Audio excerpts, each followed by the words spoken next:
Hello, I'm Semily Sherry of Triple Moon, and my little video this time has been inspired by something that's been going on in my own life.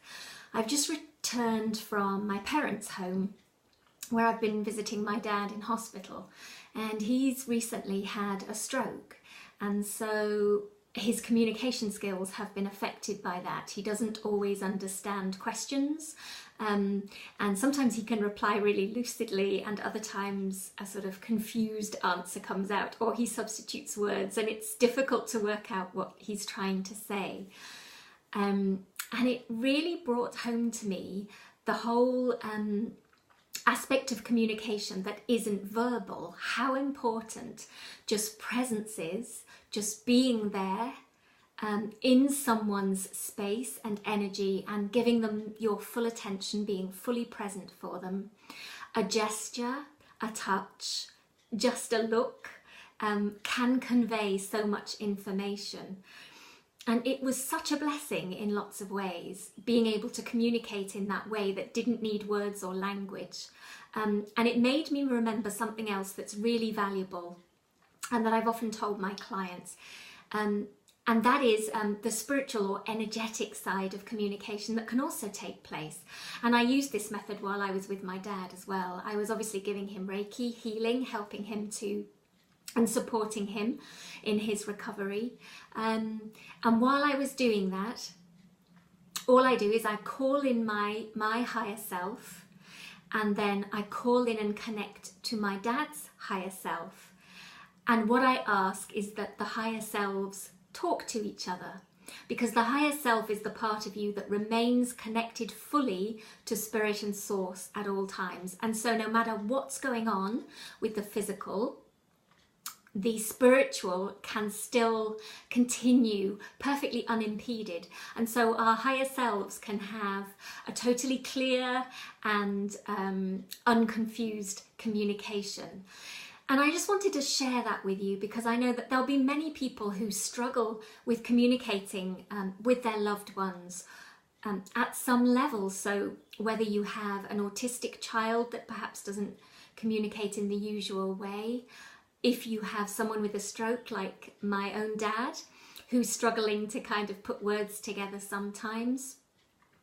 And then often with clients, what I find is they may have had a disagreement or a misunderstanding with someone, and then for whatever reason there's been a huge separation and a falling out, particularly among family. This can happen, and there's no chance of a conversation in which you can resolve that and in which you can tell that person how you're feeling and offer forgiveness or offer understanding, whatever it is you want to do.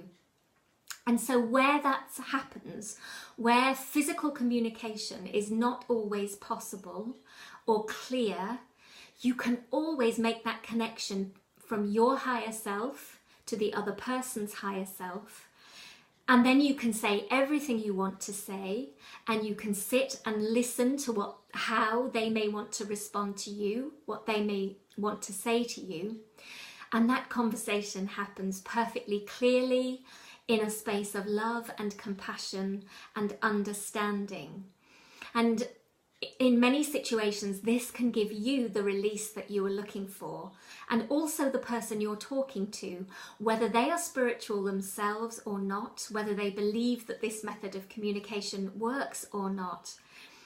Their higher self can always be contacted and will be in very clear and open communication with yours, because this is communication at a spirit level where there's no human ego coming in to interfere. And so there's always an avenue to communicate with your loved ones. And I wanted to share that with you because for me, although it could have been very challenging and upsetting, of course, and sad that you can't talk to your loved one in the same way as you used to, so easily and fluently, that level of communication is always open to you. And in some ways, I found that such a blessing to be able to communicate with my dad in that way. And also my mum, supporting her. Sometimes words just can't convey all that you want to offer and give. And so that connection from higher self to higher self and that offering of your total presence and attention can be incredibly healing and incredibly loving. So you may want to use that in a situation that you have currently, and if you do, I'd love to know how you get on, if it helps. I know many of my clients have reported back that it's eased some misunderstandings. It's allowed them to let go of someone who's perhaps decided they don't want to see them or speak to them anymore. And in some occasions, circumstances, it has brought about a reconciliation, because it kind of clears the energy, and the higher selves, without the ego interfering and being present, can reach an understanding and a level of compassion that as human beings sometimes it's very hard to do. So I'm sending you much love and blessings as usual, and until next time, take very good care of yourself.